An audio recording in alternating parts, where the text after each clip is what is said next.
Langsung saja moderatornya.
Tidak langsung dimulai.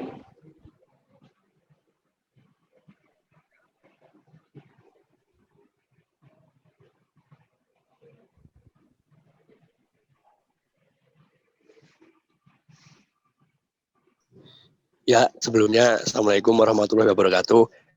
Kami dari kelompok 2 tentang emigrasi.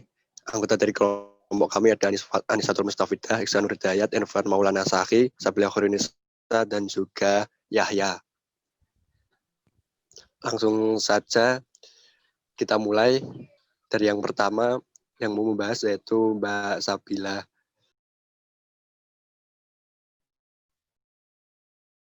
Mas Irfan dulu. Oh ya, Mas Irfan dulu.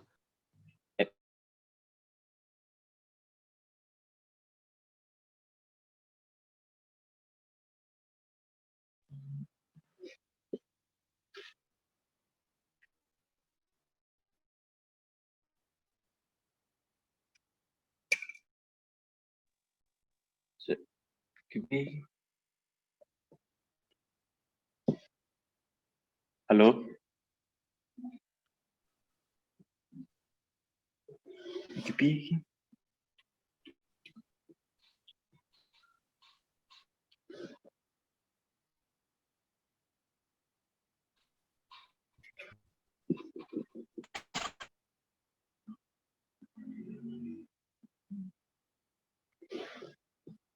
Ya.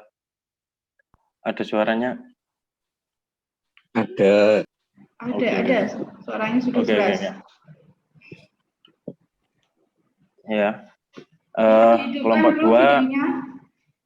Oh ya.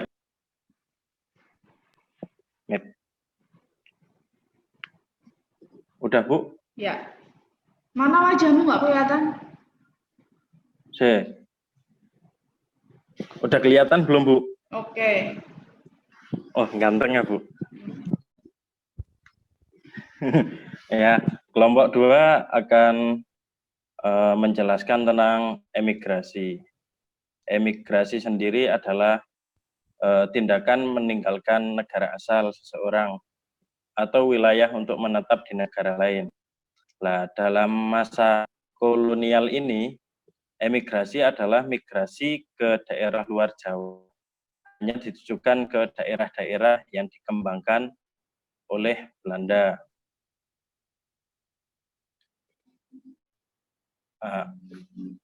Adapun faktor-faktor yang naik, ada faktor-faktor yang menyebabkan migrasi pada masa kolonial Hindia Belanda.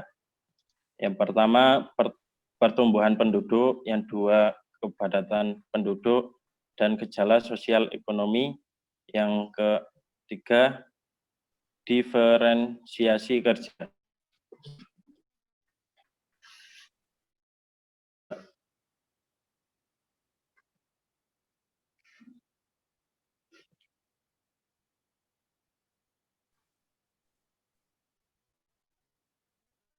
Mbak Anis, lanjut, Mbak.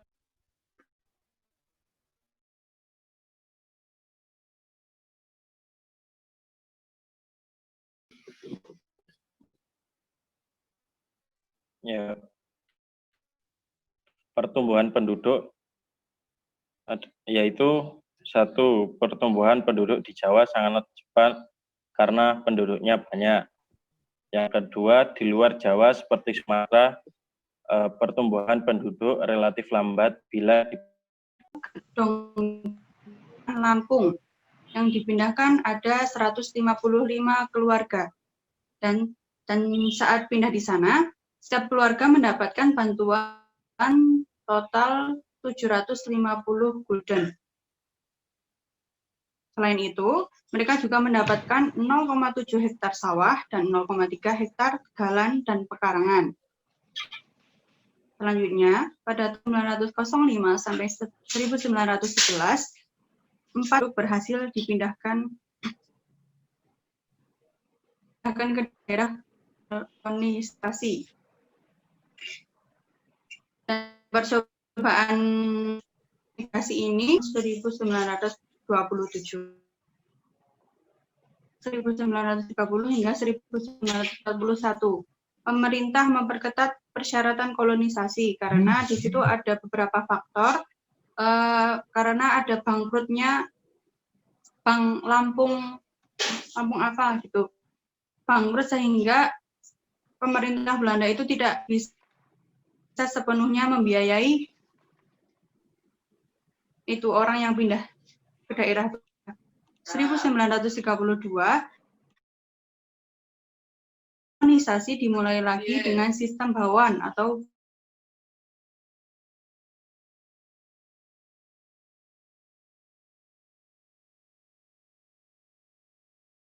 959 jiwa yang dipindahkan ke daerah kolonisasi, yaitu orang-orang itu berasal dari Jawa Tengah, Jawa Timur, dan Jawa Barat. Yang kedua adalah migrasi eksternal, yaitu perpindahan penduduk yang dipindahkan ke luar negeri. Nah, perpindahan penduduk itu dimulai pada 1880-an. Orang Jawa dibawa ke Suriname, dipekerjakan sebagai buruh perkebunan. Jadi mereka itu kebanyakan yang dibawa ke Suriname itu ada yang diculik, jadi mereka tidak sukarela untuk ke sana. Mereka juga dipaksa begitu. Jadi pada 1890 sampai 1939, total ada 33.000 orang Jawa yang bermigrasi ke Suriname. Dan pada akhirnya hanya 20-25% saja yang kembali ke Jawa. Selain itu, ada yang menetap di Suriname, ada yang pindah ke Belanda saat kemerdekaan Suriname itu orang-orang Jawa ikut kapal Belanda dan akhirnya menetap di Belanda.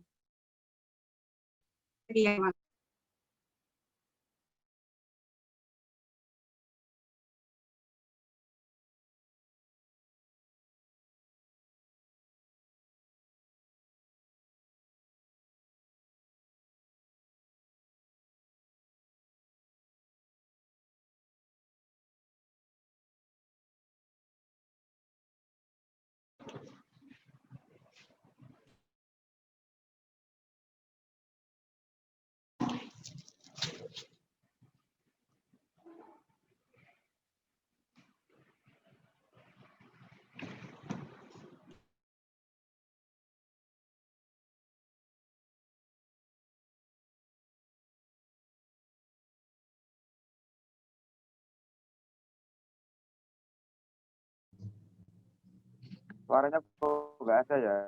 Oke, udah masuk lagi suaranya. Oke, bisa diteruskan.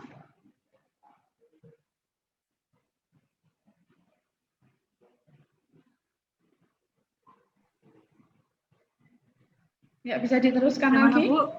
Nah, bisa diteruskan. Sudah jelas suaranya? Sudah. Ya. Oke. Oh, dari tadi belum ada suaranya, Bu. Enggak, barusan kok. Ya. Apakah kelompok 2 sudah semua yang dipresentasikan? Sudah, Sudah, Bu. Bu. Sudah. Oke. Sudah. Oke. Berikutnya kelompok 3 ya. Nadia Fajwa, siap-siap ya. Iya, Bu. Oke, sudah. Langsung share screen.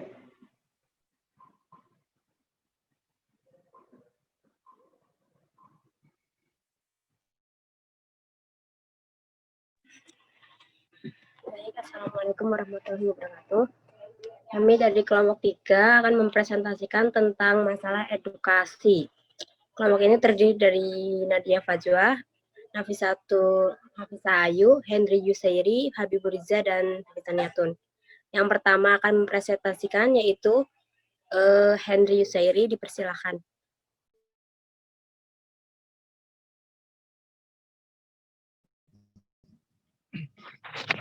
Terima kasih untuk membaca. Assalamualaikum warahmatullahi wabarakatuh. Slide-nya bisa di zoom, bisa di slideshow.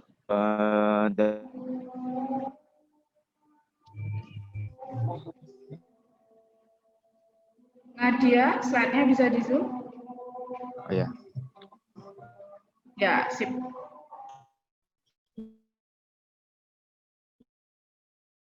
Dari kelompok 3 kita akan membahas nama yang meliputi irigasi, imigrasi, dan edukasi.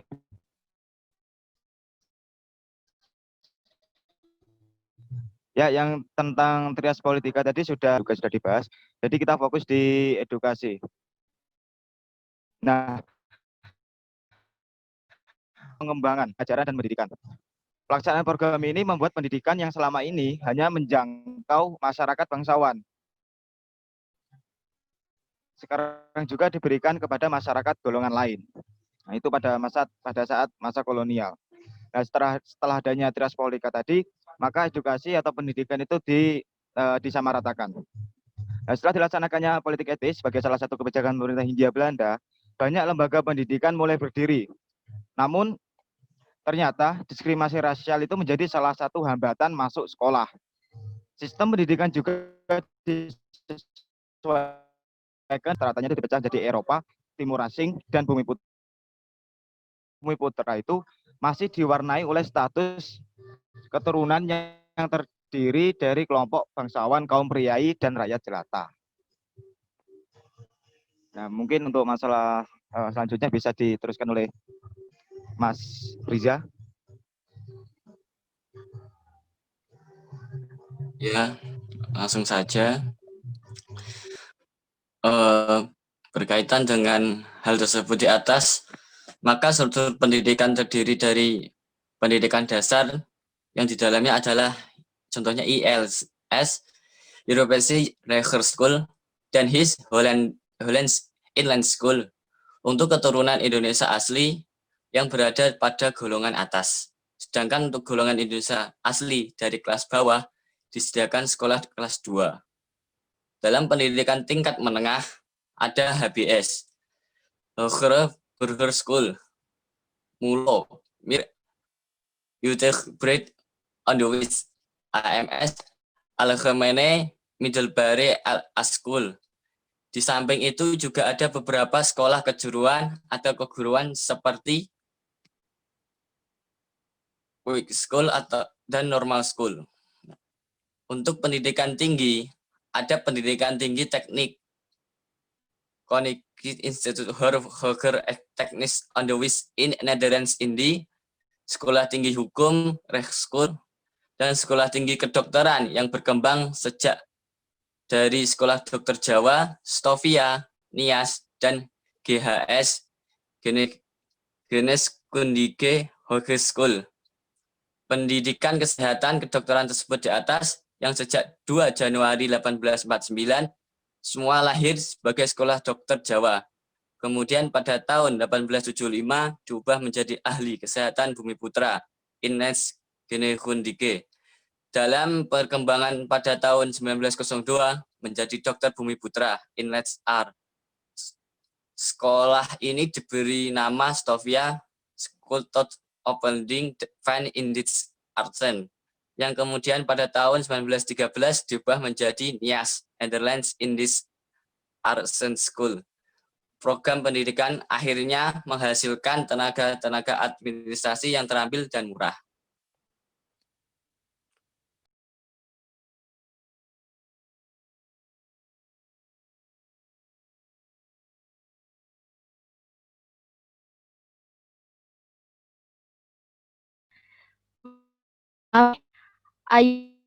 Kan Bu. Tapi tidak masuk di slide barusan. Oke, ya, nggak apa-apa. Silahkan Mbak Ayu.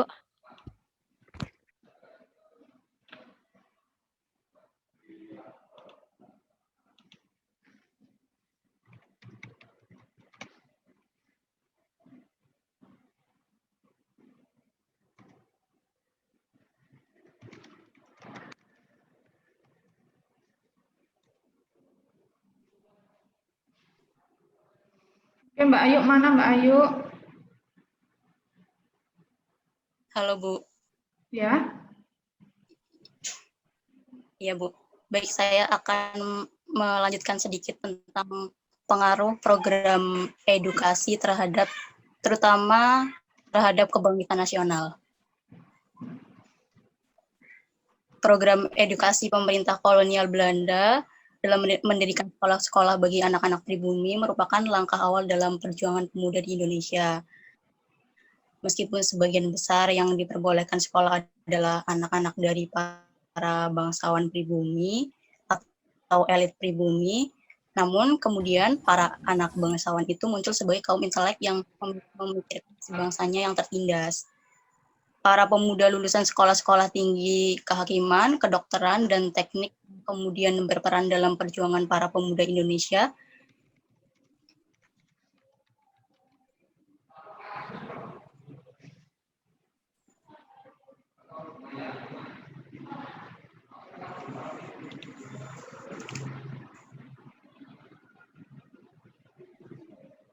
mengawali perjuangan para pemuda Indonesia untuk pada awalnya perjuangan pemuda Indonesia dimulai dari sekolah menengah yang tadi sudah dijelaskan. Namun kemudian mahasiswa dari sekolah tinggi pun ikut mengambil bagian. Lulusan sekolah-sekolah menengah maupun sekolah tinggi itu yang kemudian menjadi pioner dalam perjuangan bangsa Indonesia dan pergerakan emansipasi kemerdekaan. Melalui surat kabar dapat dilihat kondisi kaum pribumi pada masa kolonial Belanda, antara lain keterpurukan hidup yang dialami masyarakat Indonesia dalam berbagai bidang, status yang rendah bila dibandingkan dengan golongan Eropa, diskriminasi antara pribumi dan Belanda, melihat keadaan bangsanya yang tertindas demi kepentingan para petinggi dan negara Belanda, para elit pribumi itu kemudian memiliki gagasan dan mengajak rakyat pribumi melawan pemerintah kolonial Belanda. Perlawanan tersebut dilatar belakangi atas hasrat ingin maju dan memperluas kesempatan menuntut pendidikan. Karena adanya program edukasi ini ternyata tetap terjadi diskriminasi antara Belanda dan pribumi, akhirnya golongan pribumi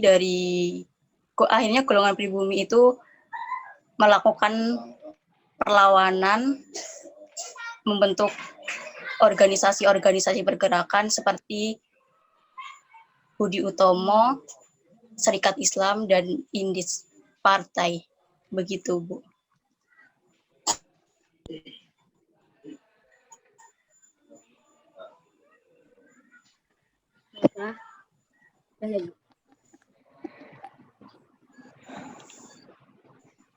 oke. Demikian presentasi dari kelompok 3, kurang lebihnya mohon maaf. Assalamualaikum warahmatullahi wabarakatuh. Waalaikumsalam warahmatullahi wabarakatuh. Oke, kelompok 4, Firman siapa ya? Kok nggak ada namanya ya di sini, Firman? Halo, Firman?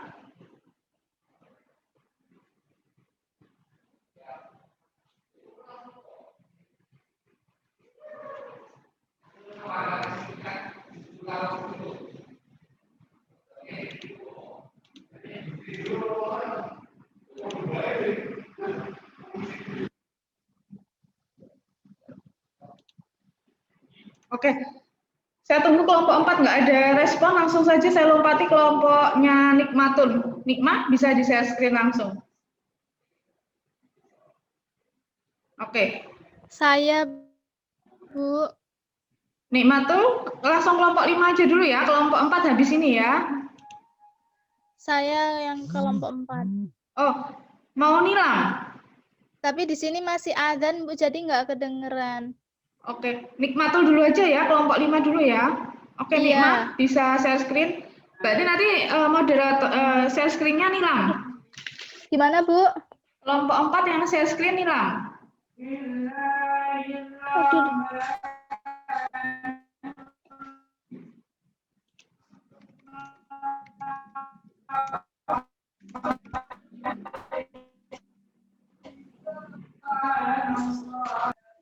Ya, baik, Nikmatul segera untuk share screen kelompok 5.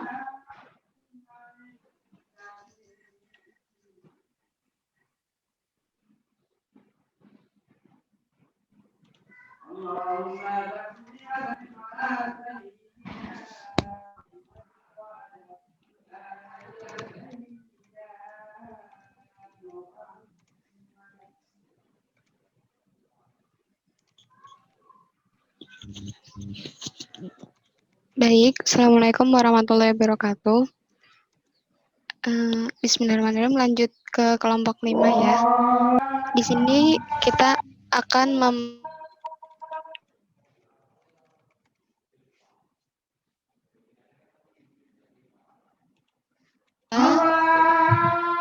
Nikmatul Mu'amalah, Ahmad Faik Mustain, Muhammad Aski Ibnu Ulil Absar, dan Muhammad Handoko. Kemudian lanjut masuki materi. Faktor-faktor terjadinya sistem kredit masa kolonial akan disampaikan oleh Mas Rahmat Handoko. Kepadanya saya persilakan. Ya, terima kasih. Apakah suara saya sudah terdengar? Ya. Sudah. Ya, langsung saja faktor-faktor terjadinya sistem kredit masa kolonial. Yang ngomong mana Masyarakat ini nggak Jawa kelihatan? akhir abad ke-19 dan awal abad 20 Handoko. dikenal sebagai lapar kredit disebabkan oleh kemiskinan di kalangan masyarakat Bumi Putra. Selain itu, terdapat ngomong tolong videonya faktor di-on-kan. lain di antaranya. Yang pertama, banyak pajak yang harus dibayar oleh masyarakat. Ya, Bu. Videonya di-on-kan dong. Oh, iya, Bu. Saya suruh dari tadi ya, yang ngomong tolong Bentar, video Bu. di.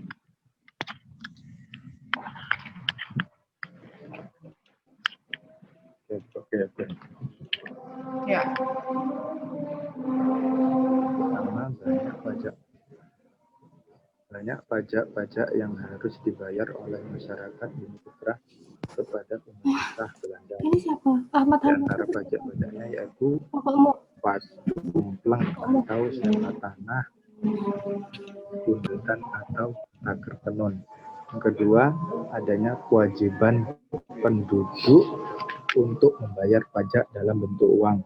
Yang ketiga, perubahan kebijakan moneter yang dilakukan oleh pemerintah kolonial pada tahun 1877, yaitu pemerintah Hindia Belanda beralih menggunakan standar emas dalam sistem moneternya.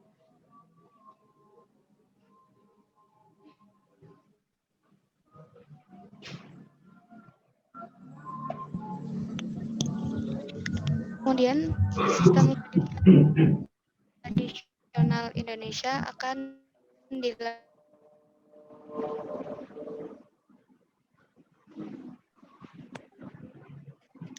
Baik, terima kasih. Selanjutnya ya ini adalah sistem kredit tradisional di Indonesia. Hubungan kredit di Indonesia bukan sesuatu hal yang asing. Dalam sistem kredit di Indonesia itu bukan hanya perdagangan, tapi juga bisa dalam pengolahan tanah seperti sewa tanah dan sistem gadai tanah. Kemudian di kalangan masyarakat terdapat salah satu jenis hubungan perkreditan atau biasa disebut dengan mindiring, yang artinya pembayaran sebagai atau mengurangi utang awal. Sistem ini bertumpu pada angsuran secara berkala, boleh per minggu, bulan, atau per tahun. Dan biasanya kredit seperti ini dilakukan oleh orang-orang Cina. Kemudian dalam perdagangan masyarakat terdapat salah satu jenis hubungan perkreditan yang dinamakan mindering tadi terbagi dua macam, yakni mindering barang, objeknya berupa barang-barang peralatan rumah tangga. Sistem ini dinilai memiliki resiko lebih rendah karena pihak pembeli wajib membayar uang muka sebelum mendapatkan pinjaman barang. Kemudian yang kedua ada mindering uang, biasanya objeknya berupa uang. Prosedurnya sama dengan mindering barang, cuman mindering uang dinilai memiliki resiko lebih tinggi karena hubungannya langsung dengan uang. Dan biasanya konsumen yang meminjam uang itu hanya dibolehkan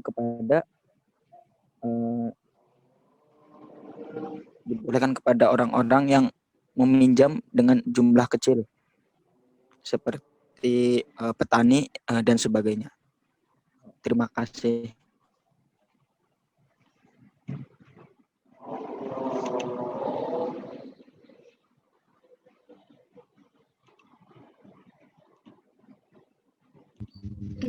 Baik, materi ini akan disampaikan oleh Mas Aski.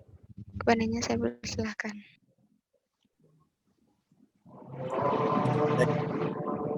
Apakah suara saya terdengar?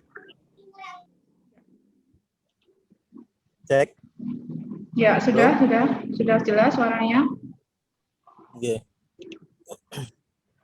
Dengan faktor-faktor penyebab adanya sistem kredit dan adanya sistem kredit tradisional, maka pada awal abad ke-20, pemerintah kolonial mendirikan lembaga resmi yang bertugas mengurusi kredit tersebut, yang bernama Volkskrediethuizen. Lembaga ini didirikan atas saran Presiden Purwokerto de Wolf melalui kerjasama dengan birokrasi pemerintah lokal, yang mana mempunyai tujuan: satu, pengadaan kredit bersyarat lunak kepada masyarakat Bumi Tera, mendorong meningkatkan kegiatan produktif di kalangan masyarakat pribumi dengan jalan mengolah potensi produksi yang selama ini macet. Kebijakan kredit kecil pemerintah pada masa kolonial dimulai pada tahun 1904, dan Volkskrediethuizen ini ditetapkan sebagai penanggung jawab resmi terhadap pengadaan kredit bagi masyarakat pribumi. Volkskrediethuizen mempunyai dua tugas utama, yaitu bidang ekonomi sebagai penyedia kredit dengan bunga rendah bagi masyarakat Bumi Tera. Bidang sosial membantu masyarakat Bumi Tera mendapatkan kesempatan kerja. Maaf Bu, di sini azan. Ya. Lembaga-lembaga dalam naungan Volkskrediethuizen ini adalah Lumbung Desa, Bank Desa, Afdeling Bank yang disebut juga Volksbank atau Bank Rakyat.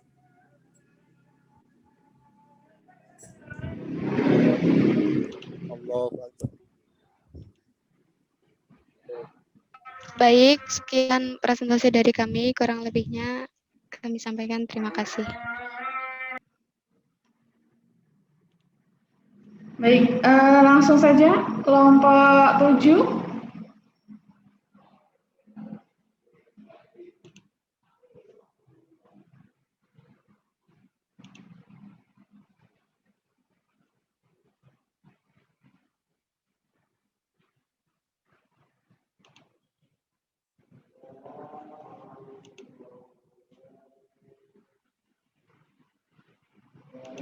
Ya, Sofia bisa langsung share screen.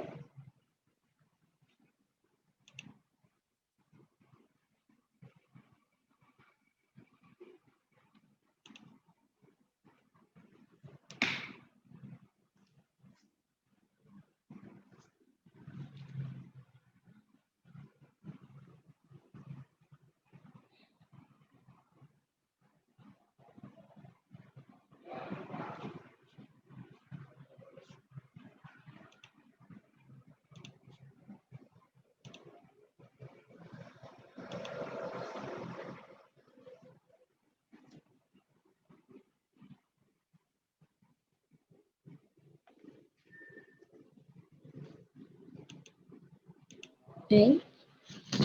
Sebelumnya, Assalamualaikum warahmatullahi wabarakatuh. Kami dari kelompok 6 yang beranggotakan Muhammad Putra Khairuddin, Tubagus Fadia Ulhaq, Sofia Ilmas Bufa, dan saya sendiri, Yuliza Rahmawati. Kami akan mempresentasikan materi Yuliza? yang berjudul... Videonya dihidupkan, Yuliza. Iya, Bu.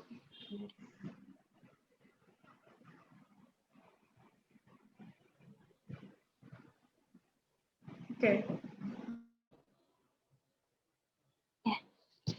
Kami dari kelompok 6 yang beranggotakan Muhammad Putra Khairuddin, Tubagus Fadia Ulhaq, Sofia Ilmas Bufa, dan saya Yuliza Rahmawati akan mempresentasikan materi yang berjudul Perubahan Pemerintahan atau Konstitusi Indonesia.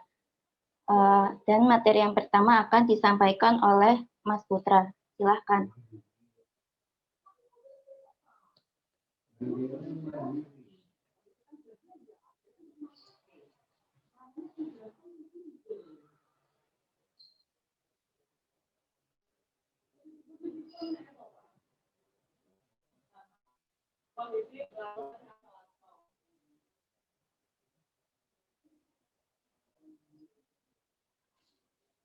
Monggo Mas Putra.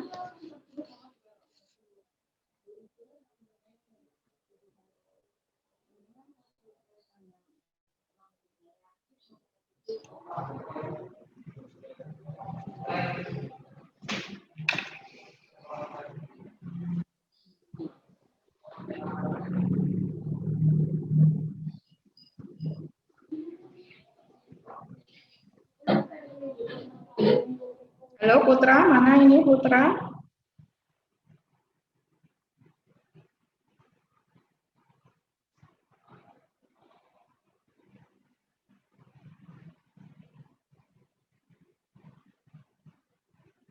Sinyalnya mungkin, Bu. Oh iya. Ini kelompoknya Sofia ya? Tadi kelompoknya Nilam belum ya? Saya lupa. Iya, Bu, belum. Oh iya. Nanti ya di sini ya, saya lupa. Iya. Oke. Lanjut aja diganti. Putra nanti bisa nanti. Siapa? Putra udah masuk belum? Putra? Udah, tapi nggak ada suaranya, Bu. Mungkin sinyal. Oh, dia belum menghidupkan ininya, mungkin speakernya. Di sini masih off. Put, coba di-unmute dulu, Put.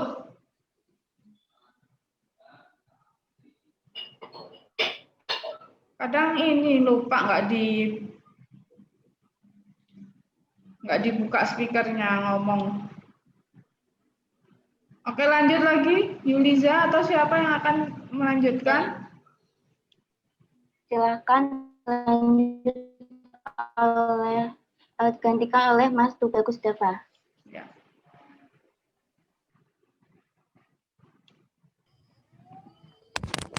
Cek, sudah terdengar?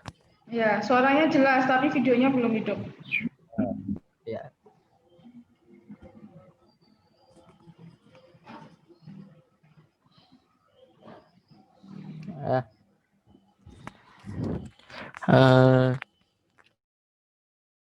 Konstitusi Negara Republik Indonesia dari masa ke masa, yaitu periode pertama adalah UUD 1945, lalu berubah kepada UUD RIS, lalu berubah lagi kepada UUDS 1950, lalu berlakunya kembali UUD 1945 setelah dekret Presiden tahun 1959, lalu ada perubahan UUD 1945 setelah reformasi, dan terakhir ada berlakunya UUD 1945 versi amandemen.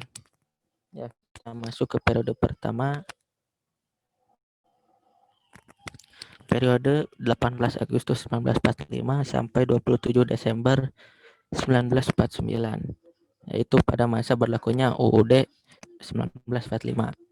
Pada masa periode pertama kali terbentuknya Negara Republik Indonesia, konstitusi yang pertama kali berlaku adalah UUD 1945 yang merupakan hasil rancangan BPUPK PPKI pada tanggal 18 Agustus 1945. Menurut UUD 1945, kedaulatan berada di tangan rakyat dan dilaksanakan oleh MPR yang merupakan lembaga tertinggi negara. Sistem pemerintahan Republik Indonesia adalah presidensial. Ya, bisa dilanjutkan kepada presentator berikutnya. Monggo Mas Putra bisa dilanjut.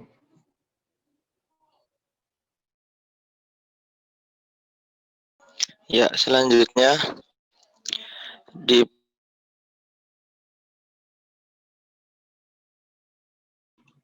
Videonya dihidupkan. selanjutnya pada periode 27 Desember 1000 sudah Bu. Sudah kelihatan belum Bu? Sudah. Oh iya Bu. Selanjutnya periode 27 Desember 1949 sampai 17 Agustus 1950 yaitu masa berlakunya Undang-Undang Dasar Republik Indonesia Serikat atau UUD RIS. Setelah diadakan konvensi meja bundar atau KMB di Den Haag, Belanda dan menghasilkan 3 persetujuan yang intinya mendirikan negara Republik Indonesia Serikat, akhirnya pada tahun 1949 berubahlah konstitusi Undang-Undang Dasar 1945 menjadi UUD RIS. Maka berubah pula bentuk negara kesatuan menjadi negara serikat atau federal, yaitu negara yang tersusun dari beberapa negara bagian yang semula berdiri sendiri-sendiri kemudian mengadakan ikatan kerjasama secara efektif. Kekuasaan kedaulatan Republik Indonesia Serikat dilakukan oleh pemerintah bersama dengan DPR dan Senat. Sistem pemerintahan presidensial berubah menjadi sistem parlementer. Selanjutnya,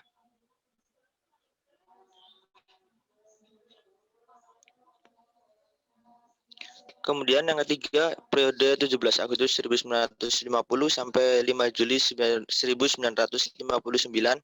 masa berlakunya Undang-Undang Dasar Sementara 1950 atau UUDS 1950. Konstitusi RIS tidak bertahan lama. Hal itu dikarenakan isi konstitusi bukan merupakan kehendak politik rakyat Indonesia, melainkan rekayasa dari pihak Belanda, sehingga menimbulkan tuntutan untuk kembali ke NKRI. Satu persatu negara bagian menggabungkan diri menjadi NKRI dengan menggunakan UUD 1950.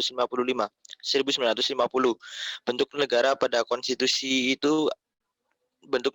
konstitusi adalah negara kesatuan, yakni negara yang tersusun tunggal, tidak terbagi-bagi seperti negara serikat. Sistem pemerintahannya adalah parlementer. Kemudian dilanjut oleh presentasi yang materi yang selanjutnya. Baik, selanjutnya akan dilanjutkan oleh saya sendiri. Nomor 4, periode 5 Juli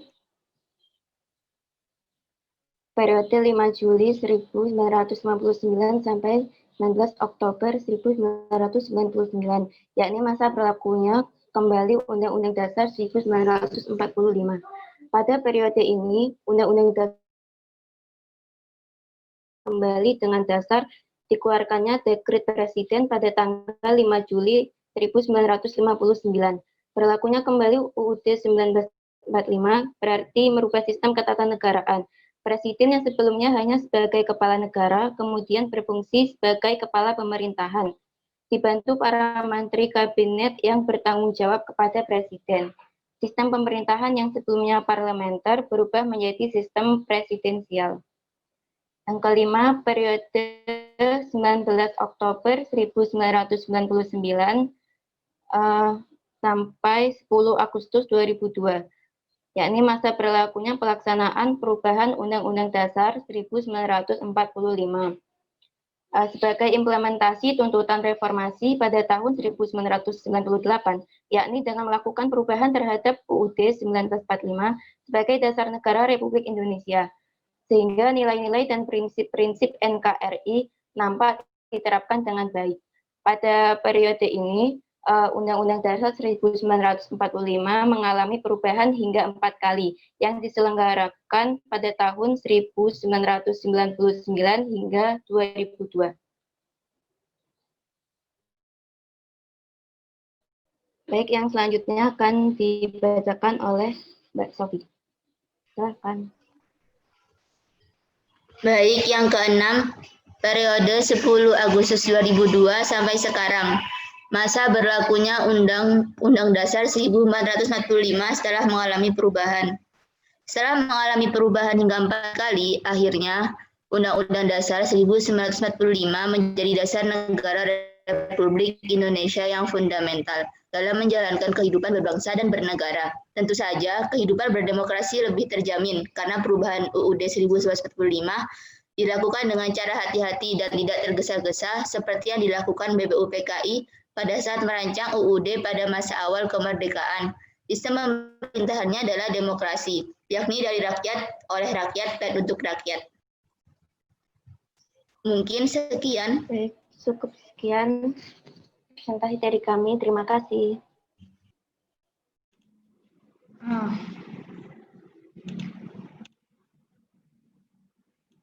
Baik, selanjutnya persiapan kelompok 4, Nilam.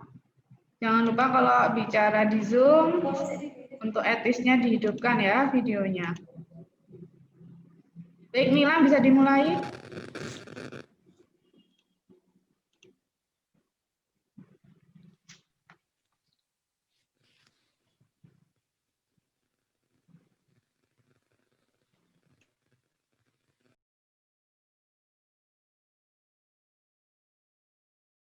Belum bisa share screen ya, Bu ya?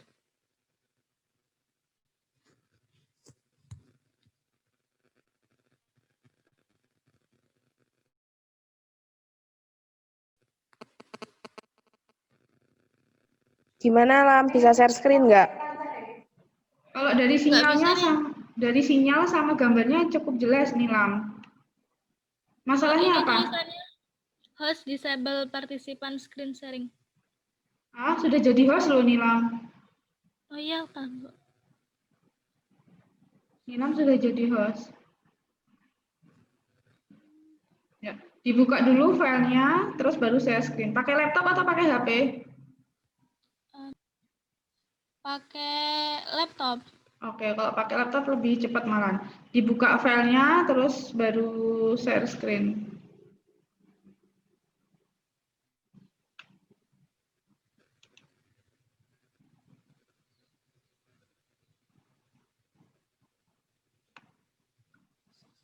Nah, itu sudah kan? Sudah bisa share screen itu. Nilam Anjani. Oh iya. Sudah Oke. muncul? Sip. Oke, langsung dimulai presentasinya. Baik. Kami dari kelompok 4 akan menyampaikan presentasi yang berjudul Politik Kesejahteraan 1900 sampai 1918 dari kelompok 4 ya. Baik, dari yang pertama itu nanti ada asosiasi, kemudian ada progresif sama politik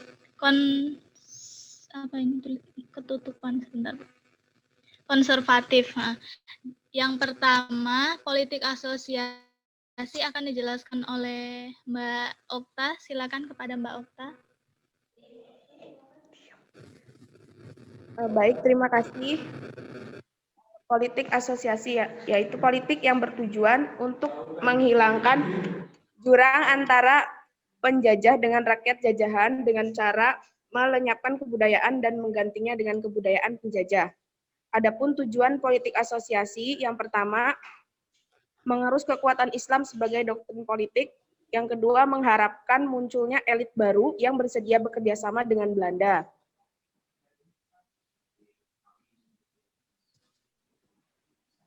Tanggapan politik asosiasi sendiri ada yang progresif dan ada yang konservatif.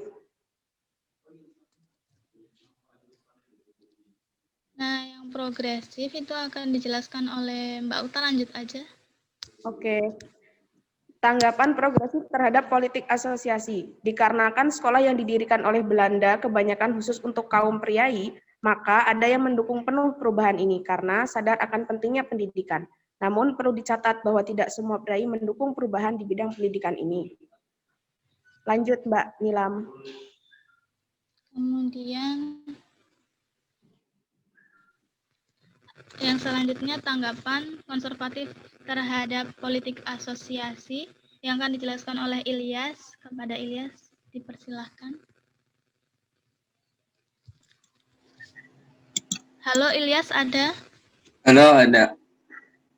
Baik, yang selanjutnya tanggapan konservatif terhadap politik asosiasi. Pertama, ialah dengan melakukan aksi protes terhadap kebijakan pemerintah yang dianggap merugikan sistem pendidikan umat Islam seperti kebijakan tentang guru dan sekolah liar.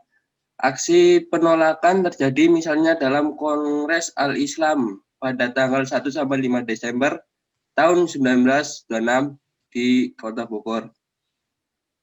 Juga dalam Muhammadiyah ke 17 tahun 1928. Di tahun 1928 itu juga diadakan perkumpulan ulama, guru agama, juga ratusan orang utusan dari berbagai organisasi Islam di Sumatera Barat yang hasilnya menolak kebijakan ini dan mengirimkan perwakilan kepada Gubernur Jenderal Hindia Belanda untuk menyampaikan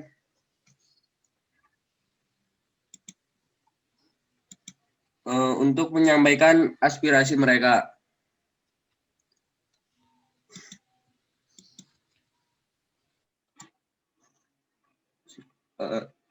Selanjutnya, cara yang kedua ialah dengan melakukan pembaruan sistem pendidikan Islam.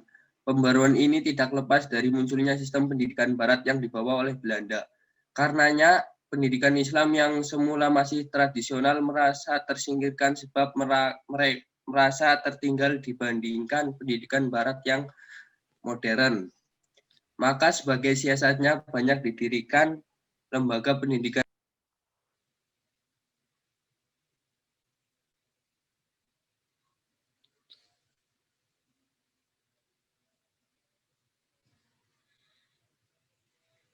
Halo? Ya, jelas suaranya.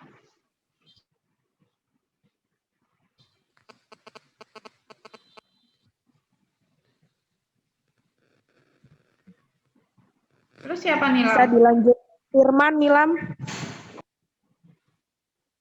Oh, ini Firman ada nggak? Ada. Ya. Iya, ada. Kalau nggak ada, Ada. Firman ada, tapi videonya udah Firman. Oke, udah kelihatan Firman. iya standby ya. Ini yang tanggapan konservatif terhadap politik asosiasi. Cara kedua ialah dengan melakukan pembaharuan sistem pendidikan Islam. Pembaharuan ini tidak lepas dari munculnya sistem pendidikan Barat yang dibawa oleh Belanda. Karenanya, pendidikan Islam yang semula masih tradisional ini merasa tersingkirkan sebab merasa tertinggal dibandingkan pendidikan Barat yang modern. Maka sebagai siasatnya, banyak didirikan lembaga pendidikan Islam yang lebih modern yang biasanya disebut sebagai madrasah. Dalam lembaga pendidikan madrasah ini, pelajaran tidak lagi berfokus hanya pada agama saja, melainkan juga pelajaran umum berhitung, baca tulis huruf batin, ilmu bumi, sejarah, dan sebagainya. Tokoh pembaharuan pendidikan Islam antara lain adalah Abdullah Ahmad, Haji Rasul, dan Zainuddin Labai El-Junusi di Sumatera. Kemudian di Jawa ada Kiai Haji Ahmad Dahlan dengan organisasi Muhammadiyah, ada Jamiat Khair dan Al-Irsyad di Batavia. Terima kasih.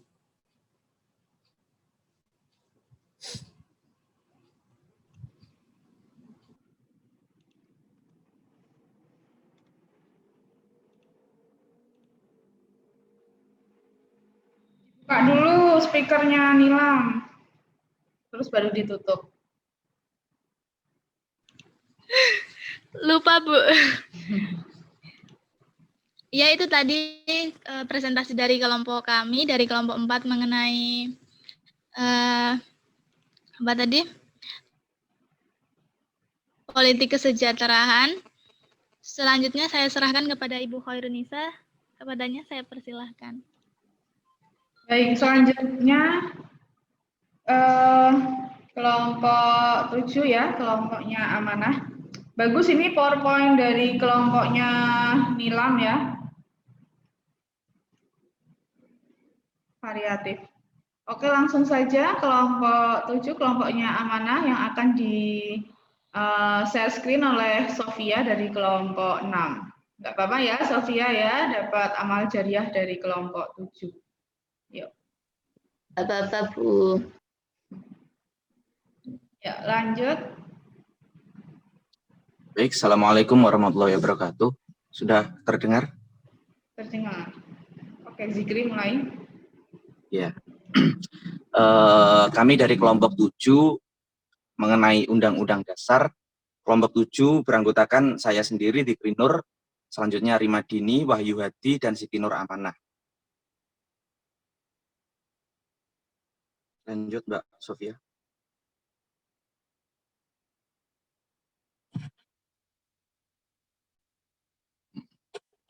Secara singkat terbentuknya Undang-Undang 1945.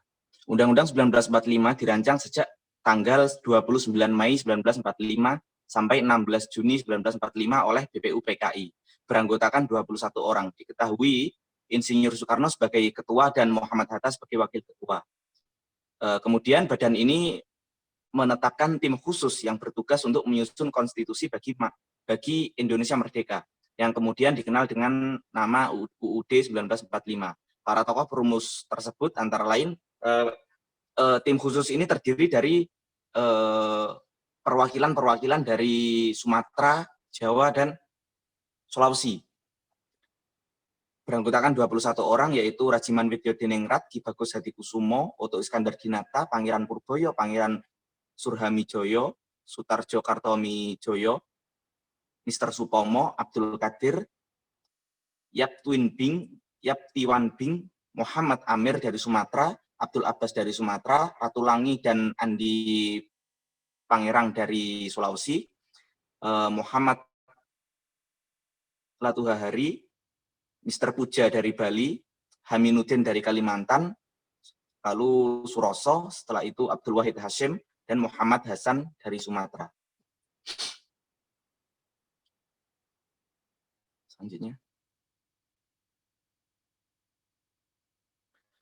Selanjutnya, latar belakang terbentuknya Konstitusi Undang-Undang 1945. Bermula dari janji Jepang untuk memberikan kemerdekaan bagi bangsa Indonesia di kemudian hari. Pasca kemerdekaan Republik Indonesia diraih, keutuhan akan sebuah konstitusi itu tampak tak bisa lagi ditawar-tawar dan harus segera dirumuskan atau diformulasikan. Sehingga lengkaplah Indonesia menjadi sebuah negara yang berdaulat ketika UUD 1945 berhasil diresmikan menjadi konstitusi oleh Panitia Persiapan Kemerdekaan Indonesia atau PPKI pada tanggal 18 Agustus 1945.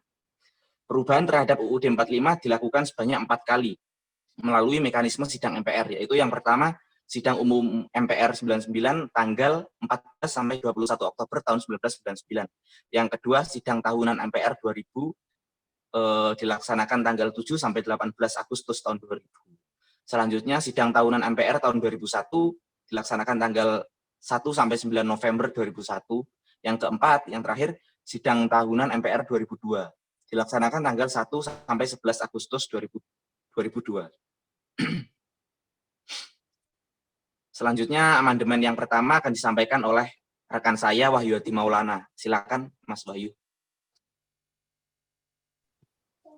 Oke, baik. Video sama suara sudah masuk, Bu, ya? Halo, tes. Ya, jelas suaranya. Oke.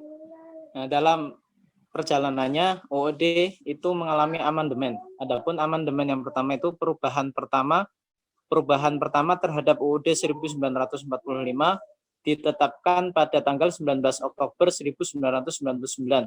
Berikut pasal yang diubah. 1. Pasal 5 ayat 1, hak presiden untuk mengajukan RUU kepada DPR. Terus yang kedua, pasal 7, pembalasan masa jabatan presiden dan wakil presiden, pembatasan. Terus yang ketiga, pasal 9 ayat 1 dan 2, sumpah presiden dan wakil presiden. Yang keempat, pasal 13 ayat 2 dan 3, pengangkatan dan penempatan duta.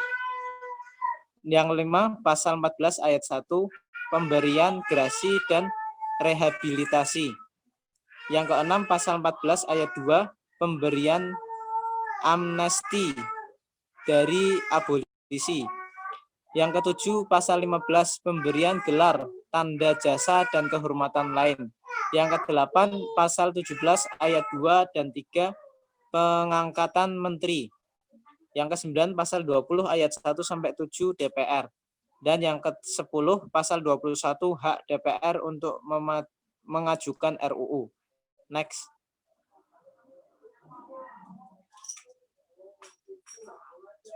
Next, Mbak Sofia.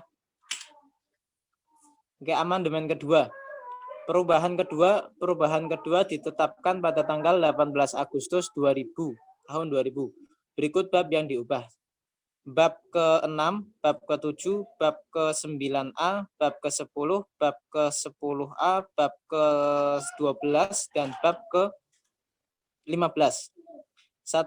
Pemerintah daerah. Yang kedua, Dewan Perwakilan Daerah. Yang ketiga, wilayah negara. 4. Warga negara dan penduduk. Nomor 5. Hak asasi manusia. 6. Pertahanan dan keamanan. 7. Bandara, bahasa, lambang negara, serta lagu kebangsaan. Selanjutnya amandemen. Next. Amandemen ketiga akan disampaikan oleh rekan saya, Mbak Amanah, monggo. Baik, terima kasih atas waktunya. Selanjutnya yaitu amandemen ketiga ya. Jadi UUD ini mengalami perubahan ketiga itu ditetapkan pada tanggal 9 November 2001. Nah, meliputi 23 pasal yang tersebar menjadi 7 bab. Nah, bab yang dirubah itu ada bab 1, bab 2, bab 3, bab 5, bab 7A, bab 7B, dan bab 7. Jadi isi perubahannya itu yang pertama itu bentuk dan kedaulatan, yang kedua MPR, yang ketiga kekuasaan pemerintahan negara, yang keempat Kementerian Negara, yang kelima DPR, yang keenam pemeliharaan umum, yang ketujuh BPK. Next. Kemudian amandemen yang keempat itu ada ditetapkannya itu tanggal 10 Agustus 2002 yang terdiri dari 19 pasal, ada 31 butir ketentuan serta 1 butir yang dihapuskan. Nah, dalam naskah perubahan ini ditetapkan bahwa yang pertama UUD 1945 ini telah dirubah dengan perubahan pertama, kedua, ketiga, dan keempat adalah Undang-Undang Dasar 1945 yang kemudian ditetapkan pada tanggal 18 Agustus 1945 dan diberlakukan kembali dengan dekret Presiden pada tanggal 5 Juli 1959. Yang kedua itu ada perubahan yang diputuskan dalam rapat paripurna MPR RI yang ke-9 pada tanggal 18 Agustus 2000 dalam sidang tahunan MPR RI dan mulai diberlakukan pada tanggal yang telah ditetapkan. Kemudian yang bab 5, yang bab 4 maaf, itu tentang Dewan Pertimbangan Agung itu dihapuskan dan pengubahan substansi pasal 16 serta penempatannya ke dalam bab 3 tentang kekuasaan pemerintah negara. Terima kasih, saya kembalikan kepada saudara moderator.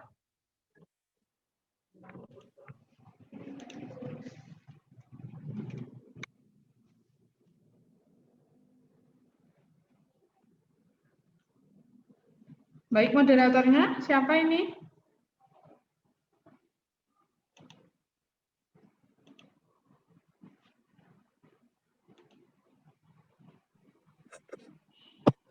Terima kasih. Terima kasih, sekian dari kelompok kami, dari kelompok 7. Selanjutnya dilanjut kelompok 8. Terima kasih.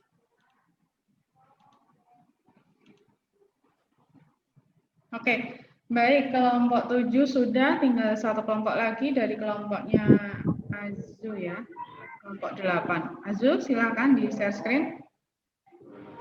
Halo, apa suara saya sudah terdengar? Sudah. Oke.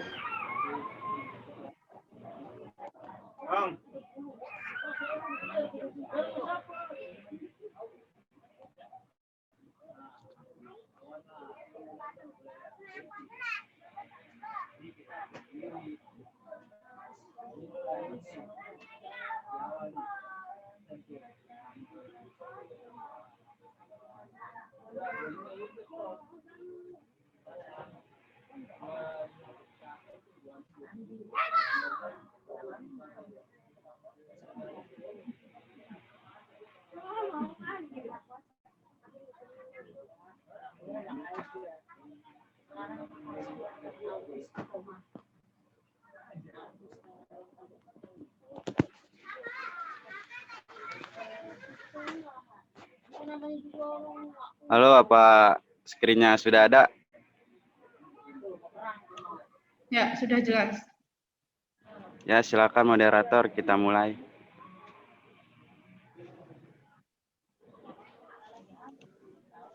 Oke, assalamualaikum. Ini dari kelompok 8 akan mempresentasikan mengenai politik reaksioner ini. Kelompok 8 ini terdiri dari saya, Nada Salwa, kemudian ada Osam Ahmad, Arifia Maulida, dan Azumarti Asda. Silakan untuk para pemateri untuk menjelaskan mengenai politik reaksioner ini. Kepada Mbak Arifia, disilahkan.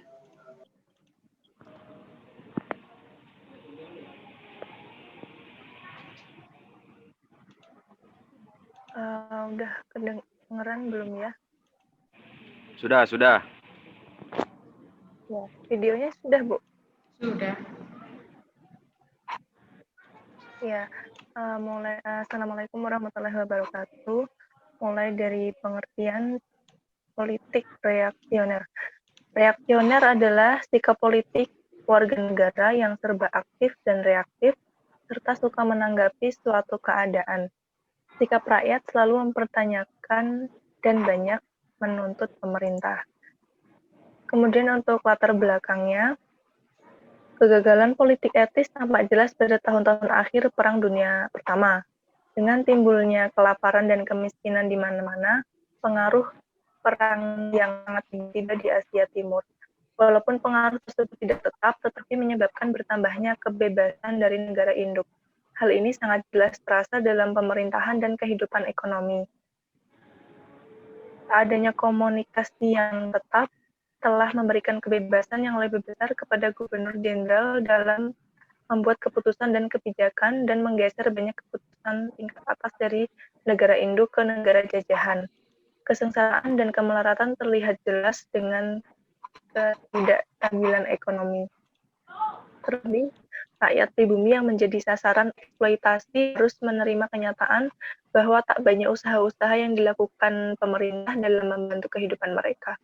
Pemerintah kolonial berusaha melakukan perbaikan terhadap perekonomiannya yang anjlok, meski mengabaikan keadaan rakyat yang kekurangan dengan mengeksploitasi tenaga dan tanah milik rakyat. Dalam tatanan sosial antara rakyat pribumi dan bangsa Eropa jelas berbeda dengan perbedaan yang sangat mencolok.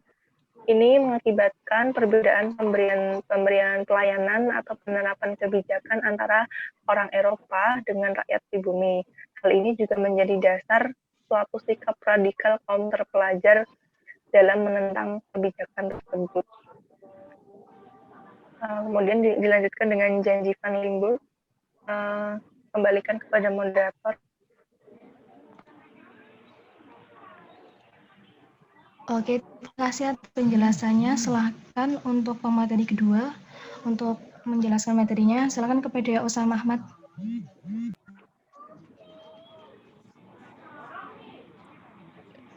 Sudah terdengar suaranya? Sudah. Oke. Selanjutnya saya menjelaskan tentang janji Van Limburg Stirum. Memasuki akhir masa Perang Dunia I, komunitas Eropa di Hindia mulai terancam dan lemah kedudukannya. Mereka khawatir revolusi Bolshevik di Rusia akan menyebar ke Eropa Barat dan berdampak pada masa depan politik. Pada tanggal 18 November 1918, Gubernur Jenderal Graaf van Limburg-Stirum berpidato di depan Volksraad atau Dewan Rakyat yang menjanjikan perubahan besar dalam lapangan pemerintahan Hindia Belanda. Janji ini kemudian terkenal dengan istilah Janji November Belofte. Dalam pidatonya itu, dijelaskan bahwa pemerintah Belanda menjanjikan untuk menyerahkan sebagian kekuasaannya kepada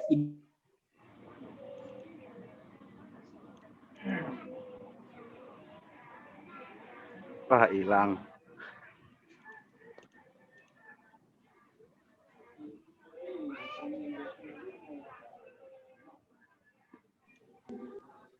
Hilang ya suaranya.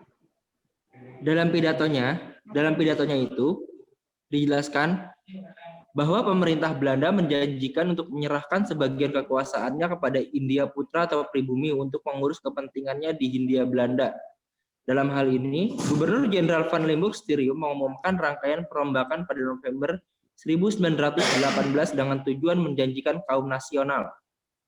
Janji November mencakup pelibatan lebih banyak orang pribumi dalam pemerintahan di koloni, peninjauan kembali kondisi kerja orang Indonesia dan hubungan industrial, serta memberikan perlindungan hukum yang lebih luas bagi buruh-buruh Indonesia. Salah satu hasil janji November tersebut ialah dibentuknya komisi untuk menyelidiki kemungkinan ditetapkannya upah minimum di Jawa tahun 1919. Hasilnya tidak memuaskan. Ketua Sindikasi Pengusaha Gula pada 1928 mengatakan tanggung jawab utama industri di koloni adalah menghasilkan laba, bukan mengurusi kepentingan orang Jawa. Sindikasi Gula dengan keras menolak upah minimum dengan alasan secara ekonomi tidak realistis dalam kondisi Indonesia. Jika upah dinaikkan, maka mereka akan mengurangi jam kerja. Modal-modal besar akan memutuskan untuk hengkang ke tempat lain. Akibat dari ancaman itu, penetapan upah minimum tidak mungkin dilakukan, diawasi, dan dijalankan. Menghadapi tantangan keras dari kepentingan tuan kebun, industri gula, asosiasi pengusaha, serta para pejabat, Gubernur Jenderal akhirnya mendiamkan rekomendasi yang diberikan. Ya, cukup dari saya. Selanjutnya saya kembalikan ke moderator. Oke, terima kasih atas pemaparannya. Demikian presentasi dari kelompok kami. Kurang lebihnya mohon maaf. Assalamualaikum warahmatullahi wabarakatuh. Waalaikumsalam warahmatullahi wabarakatuh.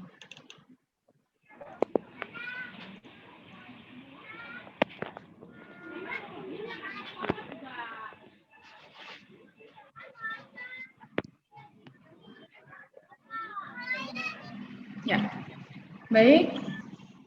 Semua kelompok sudah presentasi, sudah ikut berperan ya, baik menjadi moderator maupun operator share screen-nya. Terima kasih ya atas atensi kalian. Sebenarnya saya ingin mengadakan sesi tanya jawab buat masing-masing kelompok, tapi memang waktunya agak susah ya. Oke. Oke. Sambil menyingkat waktu, saya akan menerangkan beberapa hal dari urutan dari presentasi kalian tadi ya. Sebenarnya memang ada beberapa seperti misalkan tentang politik kemakmuran dan tata negara, itu juga ada yang belum dibahas. Oke, akan saya bahas singkat saja. Nanti saya kirim file PowerPoint-nya di sini saja ya. Oke.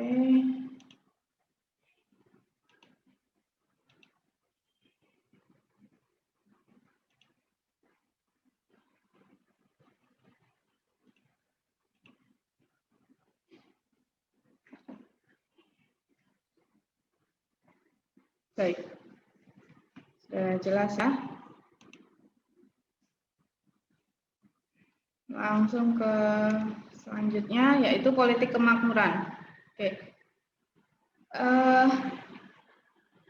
Dengan perkembangan pesat perusahaan perkebunan, timbul keperluan menciptakan sarana prasarana baik jasa maupun lembaga-lembaga yang sesuai dengan tingkat perkembangan ekonomi saat itu. Nah, masyarakat yang berlandaskan ekonomi keuangan dan tata negara modern ini ingin maju kemakmurannya, ingin lebih sejahtera. Nah, tapi persoalannya tuntutan politik kolonial liberal penduduk golongan Eropa itu berada pada sektor ekonomi maju, sedangkan rakyat kita, rakyat pribumi itu berada pada rakyat yang agraris dengan ekonomi yang sederhana. Jadi mengalami ketimpangan, ada ketimpangan, baik ketimpangan sosial maupun ketimpangan kemakmuran ya. Nah, perkebunan dari masyarakat golongan Eropa Barat itu saat itu memerlukan komunikasi yang baik untuk mengatasi permasalahan transportasi hasil kebunnya ini belum terpecahkan ya. Terus pemerintahan yang baik untuk menjamin keamanan dari rakyat, dari masyarakat, dari perusahaan perkebunan punyanya golongan Eropa ya. Terus tersedianya tanah dan tenaga itu belum maksimal. Selanjutnya yaitu pendidikan untuk menyiapkan tenaga kerja, para tenaga kerja administratif. Mungkin dari segi bahasa rakyat pribumi masih belum menguasai, sehingga dari perusahaan perkebunan barat itu memerlukan pendidikan untuk menyiapkan mereka. Nah, perekonomian yang dualistis ini menciptakan suatu gejolak baik dari kolonial maupun rakyat kita, dari rakyat pribumi. Di satu sisi kolonial itu bisa dapat kesempatan untuk industri perekonomiannya untuk bereksploitasi dengan tanah dan dapat tenaga yang harganya murah.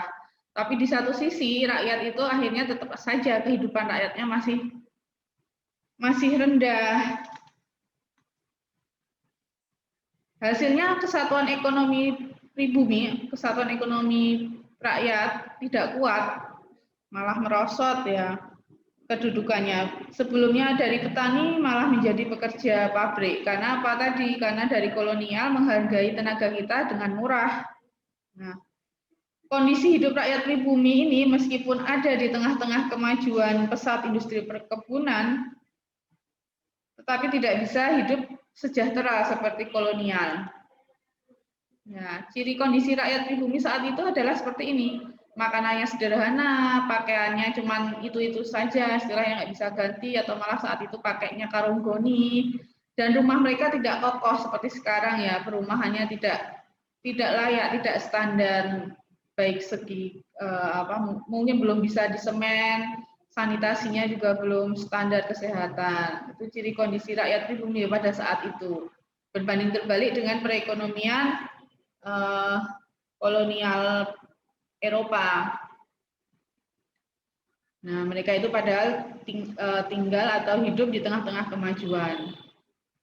Pada saat itu di Jawa sendiri ya, yang memang dari dulu sampai sekarang memang Pulau Jawa itu paling banyak penduduknya, paling padat penduduknya, itu harus bersaing ketat dengan ekonomi bangsa Arab, Cina, dan Eropa. Di Jawa seperti itu.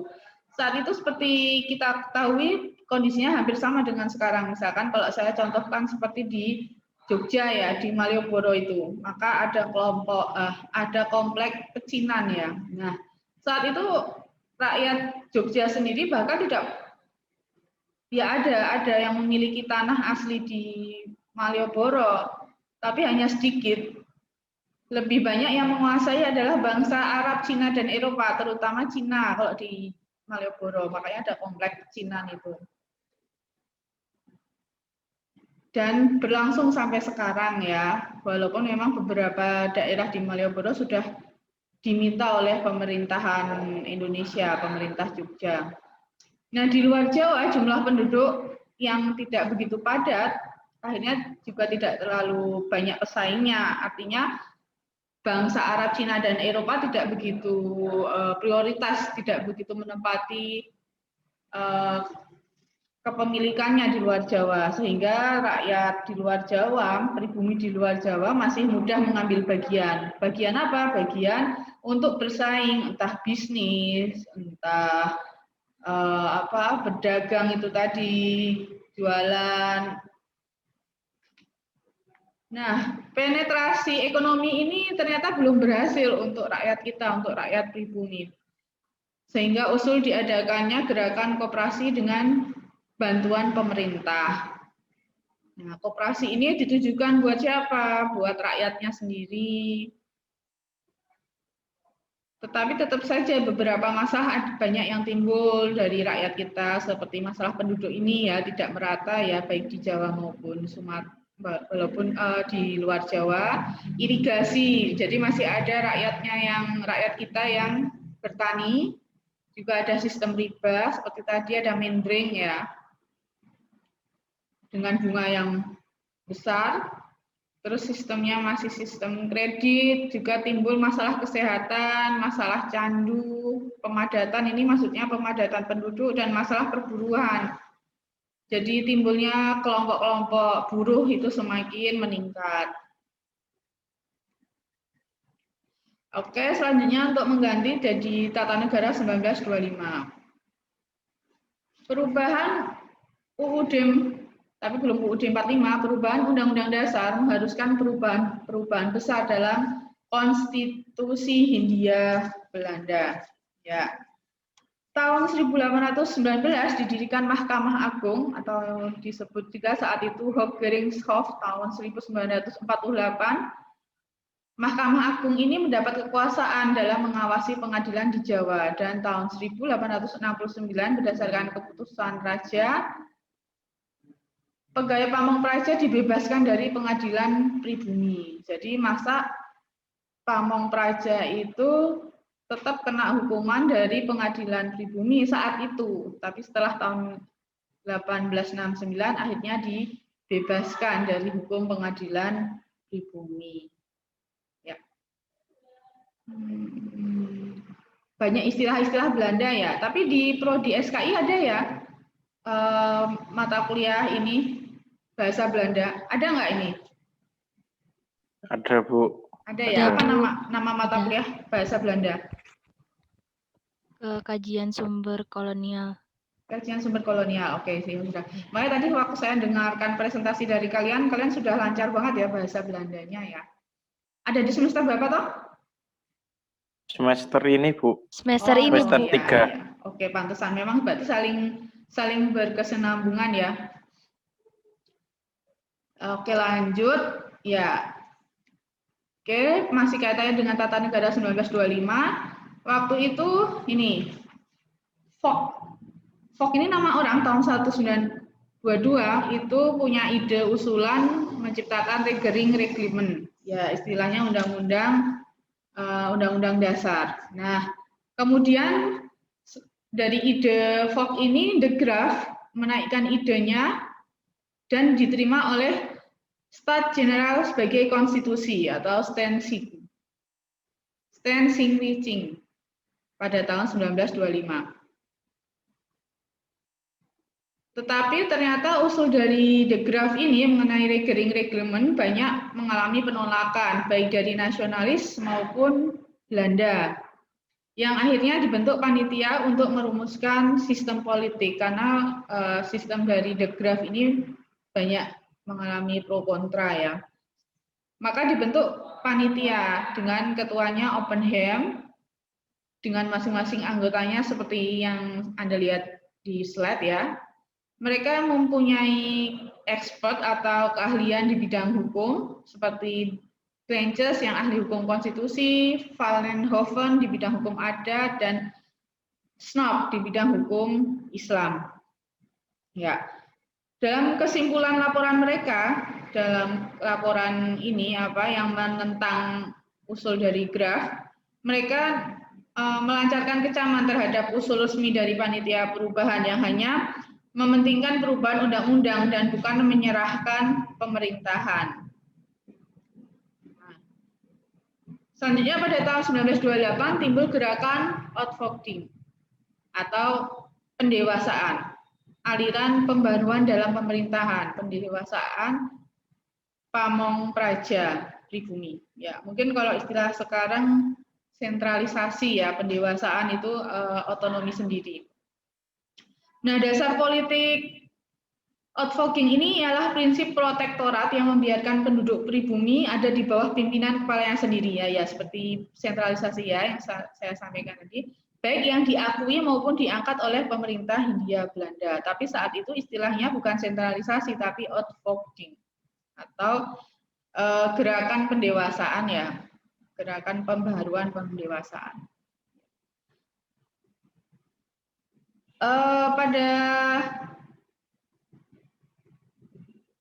Pada saat itu bupati yang sebenarnya menurut hukum ada di bawah saudara tua, yaitu residen. Dalam prakteknya telah menjadi bawahan asisten residen dan melakukan tugasnya berdasarkan persetujuan serta kerjasama dengan kontrolir. Nah, menurut kenyataannya, kontrolir ini menjadi kepala dari para wedana. Wedana itu apa? Apa Osama wedana? Osama masih di situ apa tidur? Oke, saya lanjutin lagi. Nah, sampai jatuhnya Hindia Belanda, baru 1/3 dari 70 kabupaten mengalami outvoting. Ini kabupaten ya, bukan kabupaten. Ya. Jadi dengan adanya outvoting ini tadi, sentralisasi ini, tugasnya bupati itu banyak yang hilang kekuasaannya. Sampai jatuhnya Hindia Belanda baru 1/3 dari 70 kabupaten mengalami outvoting. Dan perkembangan masyarakat Indonesia, masyarakat pribumi saat itu untuk ke arah dunia modern sebagai akibat kemajuan perdagangan, perusahaan, dan komunikasi memerlukan diferensiasi serta spesialisasi dalam berbagai kedinasan sebagai unsur pemerintahan modern. Ya, lapangan pekerjaan pamong praja mulai bersilangan dengan cabang-cabang pemerintahan seperti dinas pertanian, kehewanan, pekerjaan umum, perbankan. Dan untuk mempertahankan ketentraman dan ketertiban diperlukan organisasi politis yang rapi sehingga pamong praja tidak lagi memenuhi syarat. Nah, saat outvoting itu muncul kedinasan-kedinasan baru seperti dinas pajak tanah. Jadi kalau waktu itu kementerian ya, mungkin dinas pajak saat itu ada dinas pajak, juga dibedakan lagi dinas pajak tanah.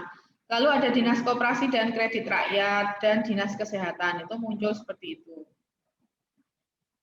Juga muncul pemisahan pamong praja dan pengadilan negeri. Intinya seperti itu. Lalu pengadilan polisi diganti dengan Landgericht atau pengadilan negeri. Juga di luar Jawa muncul masyarakat adat yang hidup dengan sengsara. Muncul juga pemerintahan sendiri atau yang disebut dengan itu tadi apa? Zelfbestuur. Bacanya apa ini? Nadia Fajwa. Bahasa Belanda ini dibacanya apa ini?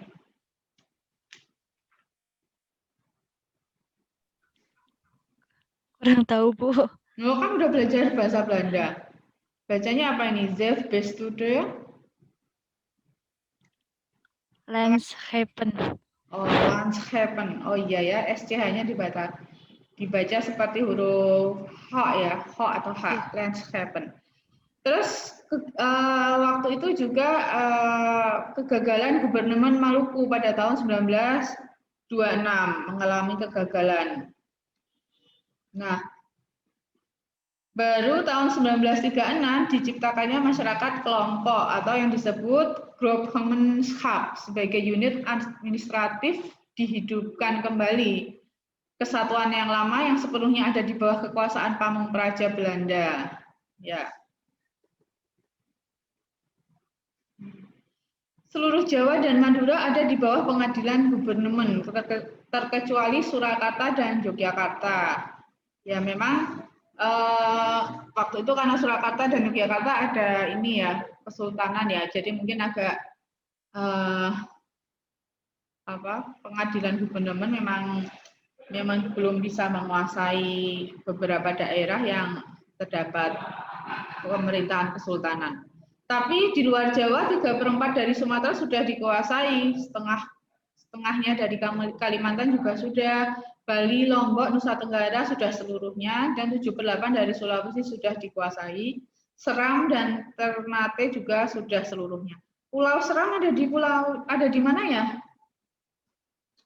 Pulau Seram. Ada di mana yang tahu? Irfan? Pulau Seram ada di mana? Enggak tahu, Bu. Hah? Ayo Pulau Seram. Maluku, Bu. Maluku, Ya, Bu. betul, Maluku.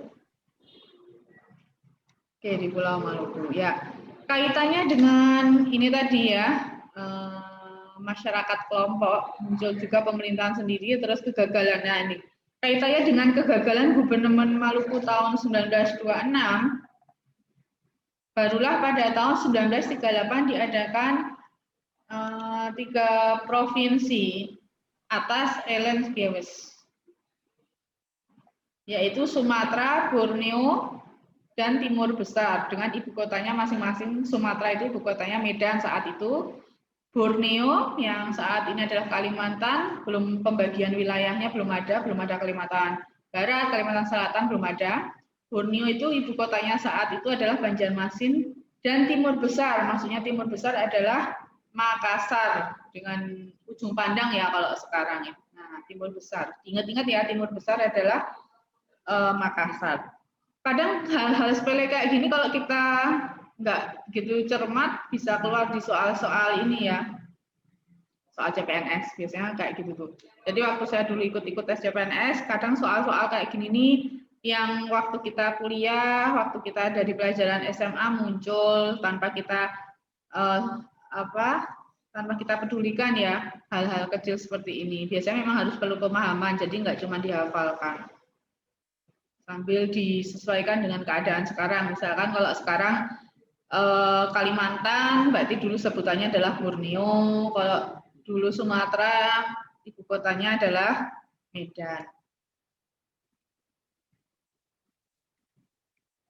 Oke, tadi sudah diterangkan mengenai politik kesejahteraan, politik asosiasi, dualisme politik, politik reaksioner. Oke, besok saya akan membahas mengenai ini politik reaksioner.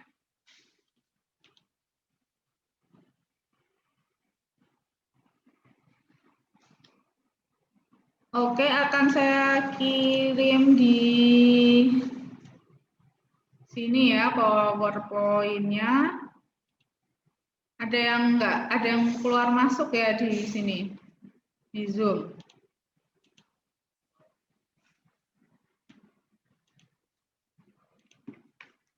Saat ini saya lihat ada 33 mahasiswa ya. Berarti ada yang belum bisa masuk atau malah nggak masuk sama sekali ya.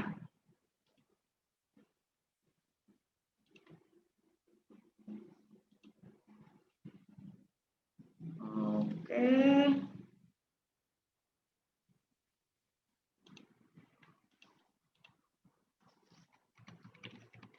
Kita akan UTS kapan? Sekalian siapnya? Kapan Put teman-teman mau siap untuk UTS?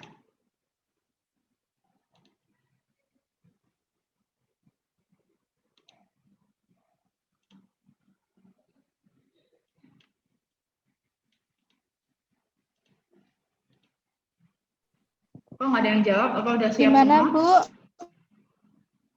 Kapan kalian siap untuk UTS?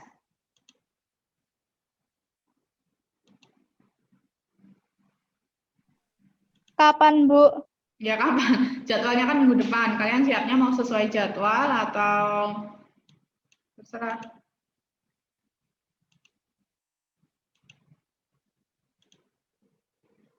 Siapnya kapan tuh UTS? Kalau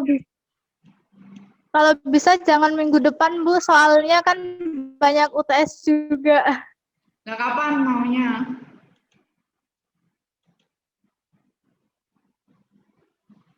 Minggu Oke, depannya lagi. Berarti akhir November ya?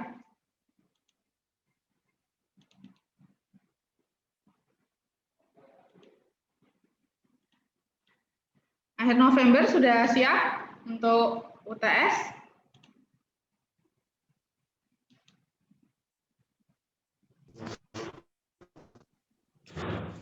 Ya, Bu. Tanggal Siap ya? berapa, Bu? Siap, Bu. Berarti fix ya minggu keempat bulan November kita UTS gitu?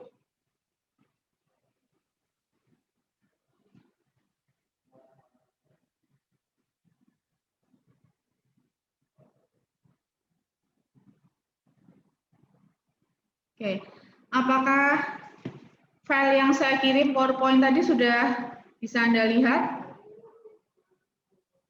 di slide? Apalagi proses ya? Sudah saya upload barusan di menu chat.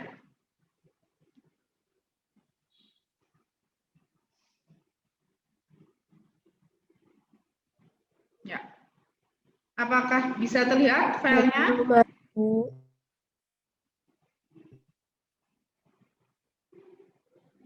Ya. Sudah saya kirim file PPT-nya? Sudah, Bu. Sudah ya, sudah berhasil. Oke, nanti materi UTS adalah materi yang saya kirim baik nanti di blog ataupun di YouTube. Nanti akan saya kirim linknya ya. Kalian bisa kunjungi channel YouTube saya karena ada beberapa materi yang belum saya sampaikan di kelas SPNIB ini. Juga materi PowerPoint baik yang saya sudah share di Zoom ini maupun di grup WA ya. Juga materi-materi yang tadi kalian presentasikan. Jadi kalau teman-teman kalian sudah nge-share di grup, mohon dibuka ya, biar tahu sama-sama tahu materinya. Nah, materinya itu materi UTS-nya saya ambil dari presentasi kalian juga. Sudah jelas? Ada yang mau ditanyakan?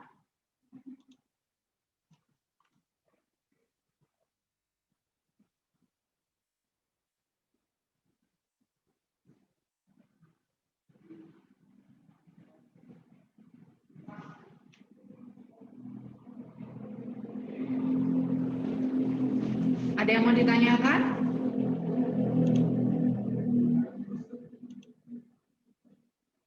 Dava?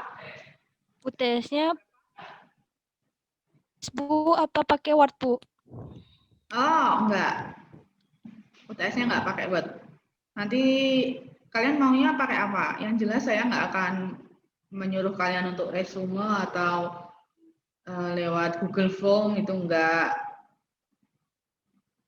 Karena UTS biasanya kalau saya pakai Kahoot, pakai kuis online, atau langsung menggunakan video call. Terserah kalian mau pilihnya apa. Video call-nya pas UAS atau yang UTS besok menggunakan kuis online.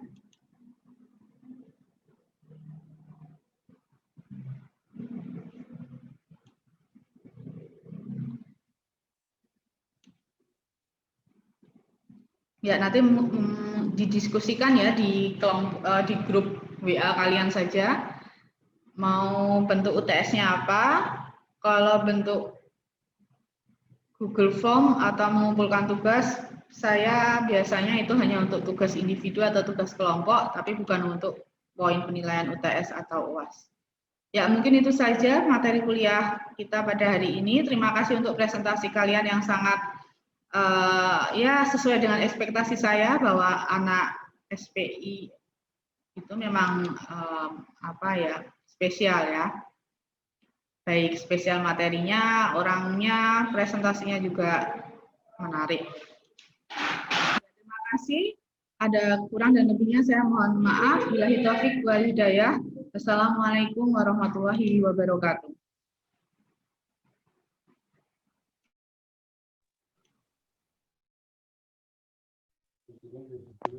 Waalaikumsalam warahmatullahi wabarakatuh. Terima kasih, Bu.